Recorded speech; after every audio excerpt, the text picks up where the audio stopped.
Ultimatum দিব এখন থেকে আগামী 3 ঘন্টা আমার এখানে 15-20 জেলার কন্টেন্ট ক্রিয়েটর আছে। আগামী 3 ঘন্টার মধ্যে হয়তো রাখবো নাহলে বিদায় দিব। শেরপুরবাসী, শেরপুর সদর নাসার বিরুদ্ধে কি করে আমি এটা দেখবো। কিচ্ছু বলতে আগামী 3 ঘন্টা ডান। আমি রাখবো না, আমি টাচ করবো না, আমাদের কেউ টাচ করবে না। এটা নাসা নেবে, নাসা এখানে আইসা নেবে। আজকাল তো তুই সাইমন কই সাইমনের জন্য হাত তুলে নাকি সাইমনের জন্য হাত তুলে নাকি আমি তোমার বলি আমি সাইমনের জন্য কোনো কন্ট্যাক্ট আছে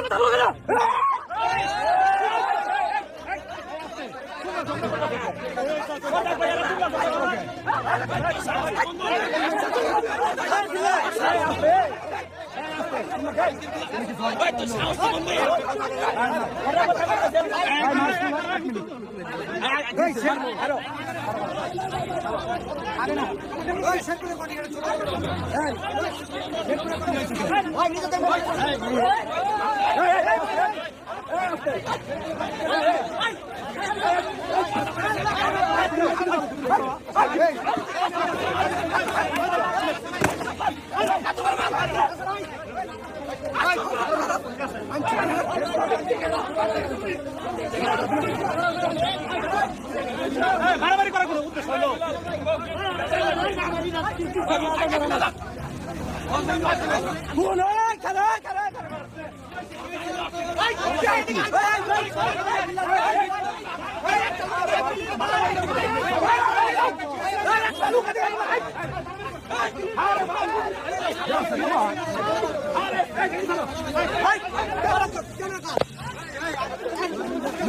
এর আগেও তো আমি যতদূর জানি নকলাতে মোবাইল চুরি করছি, এটা আমরা শুনছি, কিন্তু কখনো বলিনি। আজকে বলে দিলাম মোবাইল চুরি করে ধরা পড়ছিল, ল্যাংটা করে ফেলাইছিল, এটা আমরা জানি, কিন্তু কখনো বলি নাই।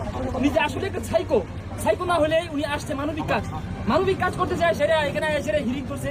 আমার 3 নাম্বার আমিন কেটে গিয়ে বলতে জায়গা খুলতে জায়গা কিনে দিবেন। তা আমার এলাকার পোলাপান তো ড্রাইভারদার আমাদের তো ভালোবাসার কম নাই, 7টা বাংলা ড্রাইভার আমাদের আছে। পরে আমার 7টা ভাঙতে লইছিল বা আমি ফিরেছি, ইজ্জত রক্ষা হয়েছে। তো চেয়ার নিছিল মারার জন্য আমি মানে এটা বললাম পরে না থাকবে, আমরা ড্রাইভারদার এই এলাকায় একটা ভালো বিকাশ করতেছি, শান্ত করে দিচ্ছি। উনি ওইখানে যায় সেরকম কি মারতেছে মানে মা জারি নিয়ে চলে। আর এই শেরপুরের পরিবেশ নষ্ট করতে কোন পর্যায়ে নিচ্ছে। আমরা ভিডিও ক্রিয়েশন করতেছি আজকে প্রায় আপনার 3 বছর যাবত, এরও বেশি হতে পারে। আমরা যখন কাজ করছি তখন শেরপুর আপনারা দেখেছেন। আপনার মোটামুটি ও কোন দেশের প্রেসিডেন্ট? ওকে যে ওর আমার ফোন দিয়ে আসতে হবে, এই কনিমিয়া প্রসঙ্গে সে চ্যাপ্টার তুলছে। তার সামর্থ্য নাই, তার সাধ্য নাই, তার ভালোবাসার মানুষদের দ্বারাও সম্ভব না, তাহলে কেন আঙ্গুল দিতে যায়? ভাই একদম ঠিক বলছেন। আমি আগামী 24 ঘন্টা ফান্ড কালেক্ট স্টক, আগামী 24 ঘন্টা আমাদের টাকা দরকার। এখানে 2 লক্ষ কত হয়েছে? 25। আমাদের বাকি যে টাকা, অর্ধেক টাকা নাস্তা ভাই দিবে, অর্ধেক টাকা আমি দিব। ঠিক ভাই।